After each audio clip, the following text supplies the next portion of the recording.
Kingmakers IAS Academy for UPSC and TNPSC admissions. Call 9444227273. PMK தயவில்தான் AIADMK வெற்றி பெற்றதாக CV. Shanmugam தெரிவித்த கருத்து கூட்டணியில் குழப்பத்தை ஏற்படுத்த முயற்சிக்கும் கருத்து என இபிஎஸ் விமர்சித்துள்ளார். ஏன் அவர் 2021 தோத்தாரு? விழுப்புரம் சட்டமன்ற தொகுதியில் ஏங்க தோத்தாரு? அங்க விழுப்புரம் மாவட்டம் தான் பாட்டாளி மக்கள் கட்சி வலிமையா இருக்கிற இடம். அதில் அவர் வெற்றி வாய்ப்பு இழந்துட்டார்ல. இப்போ அவர் மட்டும் தான் ஜெயிச்சிருக்காரு. 3 இடங்கள் அவர் பரிந்துரைப்பட்ட வேட்பாளர் தான் நிறுத்தணும். அவர் பரிந்துரையின் அடிப்படையில் தான் அந்த மாவட்ட வேட்பாளர் நிறுத்தணும். விழுப்புரம், வானூர், திண்டிவனம் அதுலேயும் வெற்றி வாய்ப்பு இழந்தாங்க.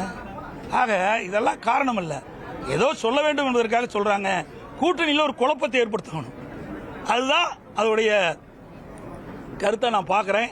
அனைத்து இந்திய அண்ணா திராவிட முன்னேற்ற கழகத்தை பொறுத்த வரைக்கும் எந்த கொம்பனாலும் அசைத்து பார்க்க முடியாது. அனைத்து இந்திய அண்ணா திராவிட முன்னேற்ற கழகம் என்பது பல்வேறு சோதனைகளை கண்ட இயக்கம். இன்றைக்கு நேற்றைக்கு இல்ல, தலைவர் காலத்திலையும் சோதனை பார்த்தோம், அம்மா காலத்திலையும் பார்த்தோம். ஆக வெற்றி வாய்ப்பு இழப்பு ரெண்டும் மாறி மாறி தான் வருது. அனைத்து இந்திய அண்ணா திராவிட முன்னேற்ற கழகம் வலிமையான இயக்கம், அமைப்புள்ள இயக்கம். எந்த கொம்பனாலும் அனைத்து இந்திய அண்ணா திராவிட முன்னேற்ற கழகம் ஆட்டவோ அசைக்கவோ முடியாது. சில பேர் எண்ணி தவறான சிந்தனையில் இருக்கிறாங்க, அவர்களால் திருத்திக் கொள்வார் என்று எதிர்பார்க்கின்றேன். Kingmakers IAS Academy for UPSC and TNPSC admissions. Call 9444227273.